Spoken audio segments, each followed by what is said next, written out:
being a Hindu land, ఇది నేను హిందూగా ఉన్నాను జిజను కొన్ని పనులు పై చేయాలన్న కాన్సెప్ట్ని ఎవరైనా దాన్ని ముట్టుకోలేదు, భయపడ్డారేమో లేదా సెన్సిటివ్గా ఫీల్ అయ్యారేమో. బట్ నాది ఎప్పుడు కూడా టైట్ రోప్ వాక్. సో నాకు అనిపించింది నేను ఎక్స్ప్లోర్ చేద్దామంటే చాలా సందర్భాల్లో కూడా ఏమైనా సమస్యలు వస్తాయి మనకి. ఎందుకంటే ఔరంగజేబ్ చేసి వెళ్ళిపోయినా కానీ ఇంకా మన వాళ్ళతో ఇంకా సెన్సిటివ్గా ఉంటారు ఏంటో. మరి ఔరంగజేబ్ చచ్చిపోయి చదవలేదు, శతాబ్దాలు అయిపోయింది, కానీ ఔరంగజేబ్ గురించి మాట్లాడగానే ప్రతి ఒక్కరు సెన్సిటివ్గా ఫీల్ అయిపోతూ ఉంటారు. సో ఇది నాకేమనిపిస్తుంది, let me explore the darker side of especially జజియా. రాజ్యాలు కొనపడింది, రాజులను చంపింది, కానీ బట్ ఒక సగటు మనిషి, common man in middle period during Aurangzeb, he has to pay జజియా. So why can't we explore this as మనకి స్క్రిప్ట్లో స్కోప్ ఉంది కదా, that's how we expanded. Expand చేస్తున్నప్పుడు నాకేమనిపించింది అంటే ఎప్పుడు రెవల్యూషనరీస్ రెబెలియన్ ఎలా ఉంటుందంటే స్పాంటేనియస్గా ఉంటాయి, మీరు స్పాంటేనియస్గా స్పార్క్ అవుతాయి. సో ఫర్ మీ నాకు ఈ ఆల్ దీస్ ఇయర్స్ నా పొలిటికల్ జర్నీ కూడా అంటే రెండు నాకు ఇన్ఫ్లుయెన్స్ చేసింది. 18 minutes ప్రీ క్లైమాక్స్ పార్ట్ ఉందో. One is mainly my background in the martial arts and my technical understanding of cinema, technical aspects of cinema. The third is my experience in handling the emotions of people and fighting against the tyranny in Andhra Pradesh. So maybe all this rolled into one. That's why the climax had been appreciated quite well. అందరూ నచ్చి ఒకటి రిపీట్గా చెప్తున్నప్పుడు నా నిజంగా చాలా ఆనందం కలిగింది. ఎందుకంటే ఒకసారి ఔరంగజేబ్ చేసిన దాన్ని హిస్టరీలో ఎంతసేపు వైట్ వాష్ చేశారు. మొఘల్స్ చేసిన దారుణాలందరినీ, ఔరంగజేబ్ చేసిన దారుణాలందరినీ అసలు మనకు తెలియదు. సమ్టైమ్స్ వాళ్ళ గ్లోరీతో పాటు వాళ్ళ చెత్త కూడా చెప్పాల్సిన అవసరం, దుర్మార్గం కూడా చెప్పాల్సిన అవసరం ఉంది. That's what the climax had revealed, that climax had worked towards it. ఆ సిచ్యువేషన్ వచ్చింది కాబట్టి దానికి కంప్లీట్గా చేయగలిగాం. అదొకటి. మెయిన్ నాకు ఈ సినిమా ఇన్ని ప్రాసెస్లో నేను ఎప్పుడు సినిమా గురించి పోస్ట్ నేను ఎప్పుడు టెక్నికల్గా నేను యాక్చువల్గా relative hero keep on saying this word. I'm least connected to, I like stories, I like to watch cinema, I'm an avid film watcher. బాగా చదువుతాను, నవల్స్ చదువుతాను, కానీ ఇప్పుడు నేను హీరోని ఇప్పుడు ఊహించుకోలేదు. బట్ కాలం, డెస్టినీ నన్ను ఇలా తీసుకొచ్చింది, పాలిటిక్స్ తీసుకొచ్చింది. But my constant commitment is only one thing, no matter what you do, మీరు ఏం చేసినా I want a part of myself should be able to help the cultural integration of our country, the cultural integration of Bharat. I'm deeply committed to that part. It is not about Hindus, it is not about Muslims, it's not about that. We choose the climax and it is good versus bad, good versus evil. Okay, tyrannical king మీద తిరగబడిందే ఉంటుంది. అందుకని it is not about stroking the tensions, it's not about stroking the fear. ఆ aspect ఆ యాంగిల్లోకి తీసుకెళ్ళదలుచుకోండి.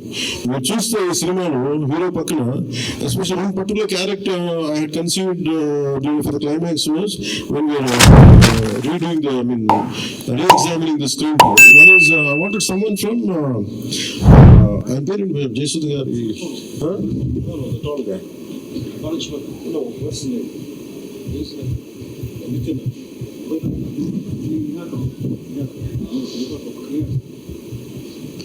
జయసుధ గారు అబ్బాయి Neha Kapoor acted as man from frontier India, Balochistan నుంచి. So అలాంటి క్యారెక్టర్స్ని తీసుకుని, ఎందుకంటే దట్ పర్టికులర్ క్యారెక్టర్ నేను అనుకున్నప్పుడు వాట్ కెన్ బి ఇంక్లూడెడ్ అనుకున్నప్పుడు I included that part is only from taking the inspiration from frontier Gandhi, Khan Abdul Ghaffar Khan thought లో. ఎందుకంటే సెకండ్ హాఫ్ చాలా ఎలాబరేట్గా ఉంది, దానికోసం డిజైన్ చేసిన క్యారెక్టర్స్ ఫస్ట్ హాఫ్ లో ఉంటే, బట్ లేటర్ బికెన్ పార్ట్ 1 పార్ట్ 2 అయ్యేటప్పటికి ఆ డీటెయిల్స్ లేటర్ సెకండ్ పార్ట్ లో వస్తాయని చెప్పేసి దాన్ని ఎక్కువ రివీల్ చేయలేకపోయింది పార్ట్ 1లో. అలాగే పార్ట్ 2 కూడా ఆల్మోస్ట్ ఒక 25 to 30% చేశాను. So that's where it starts. అది తొందరగా కూడా పార్ట్ 2 కూడా జరగాలని మనస్ఫూర్తిగా కోరుకుంటూ, అలాగే అసలు సినిమాని ఎట్లా ముందుకు తీసుకెళ్ళాలి, ఏం చేయాలి, కంప్లీట్గా పొలిటికల్ ప్రాసెస్ లో ఉండి నేను సినిమా రిలీజ్ ఇవ్వడం నాకు నిజంగా తెలియదు, పట్టించుకోవడం మానేశాను, చాలా సంవత్సరం అయిపోయింది. ఆ టైంలో రత్నం గారికి అండగా మైత్రి మూవీస్ నవీన్ గారు కానీ, రవి గారు కానీ, అలాగే విశ్వప్రసాద్ గారు కానీ, ఫ్యాక్టరీ మీడియా విశ్వప్రసాద్ గారు ముందుకు వచ్చి సహకరించిన రిలీజ్కి మనస్ఫూర్తిగా వారికి నా ప్రత్యేక ధన్యవాదాలు తెలుపుకుంటాను. ఇంకా నేను వారు లేకపోయిందంటే ఈ రోజున డెఫినెట్లీ ఈ రిలీజ్ చాలా కష్టమయ్యేది.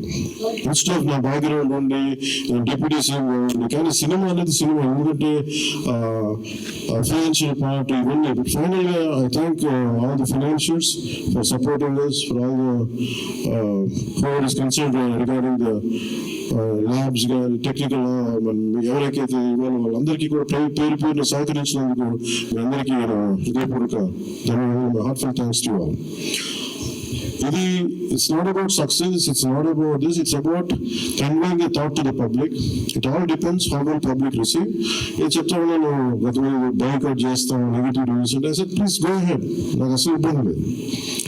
ఎందుకంటే నేను రోడ్డు మీదకి వచ్చి నేను ఏమనుకుంటాను, చాలాసార్లు నీ సినిమాలు ఆడనివ్వు, నేను రానివ్వు అంటే ఎక్కడో నెల్లూరులో చిన్న వీధుల్లో పెరిగినండి, ఇక్కడ దాకా రావడమే గొప్ప. అలాంటిది నా సినిమా ఆపుతున్నాను, నేను ఎంత స్థాయికి ఎదిగానో మీరు చెప్తున్నాడు, నా గురించి నాకు తెలియదు, మీరు చెప్తున్నాను అది ఎంత. ఎవరైతే హీరో సినిమా తీస్తే ఆ సినిమా స్థాయిలో ఉందో నా మీద కూర్చోబెట్టి ఒక క్విట్ ఇండియా మూమెంట్ అదేనా, క్విట్ ఇండియా మూమెంట్ లాగా బైక్ అంటే ఏం చేస్తారు చేసుకుంటున్నాను, ఏం ఫరక్ పడుతుంది, ఏమి తేడా పడుతుంది, నథింగ్. ఇవన్నీ చూడకుండా జీవితం వస్తావా, ఇవన్నీ ఇంతకుమించి చూడలేదా, దెబ్బలు తినకుండా వస్తావా జీవితంలో. అందుకని ఇలాంటి తాటాకి చెప్పులకి మీరు పదే చెప్పారు, ముఖ్యంగా అభిమానులకి మీకు చెప్తాను. ఈ మాధ్యమాల ద్వారా, ప్రసార మాధ్యమాల ద్వారా, ఈ మీడియా మిగతా మీడియా సామాజిక మాధ్యమాల ద్వారా ఈ రోజు నేను ఇంత బలంగా ఉన్నానంటే మీరు ఇచ్చిన బలమే. నేను ఎంత ఎదిగానో నాకు తెలియదు, నేను ఏం చేసాను నాకు తెలియదు. నాకు ఒకటే తెలుసు, ధైర్యం ఉండడం తెలుసు. నాకు డిప్రెషన్ ఉండదు. ఇంకా నేను డిప్రెషన్ అనేది ఎందుకు ఉండదంటే నాకు బతకడం చాలా అద్భుతమైన విషయం అనిపిస్తుంది, మోర్ దెన్ సక్సెస్.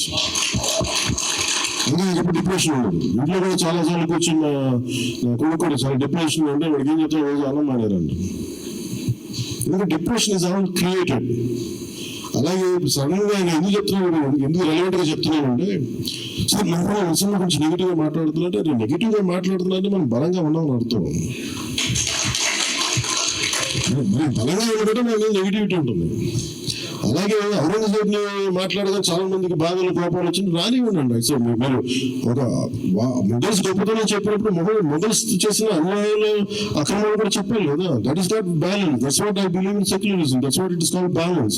అంతేగా నేను కన్వీనియంట్ గా కూర్చొని Aurangzeb the great, Mughals the great అని అన్నప్పుడు okay, Mughals also levied jizya, అది కూడా చెప్పండి. Then let me decide who is great or not.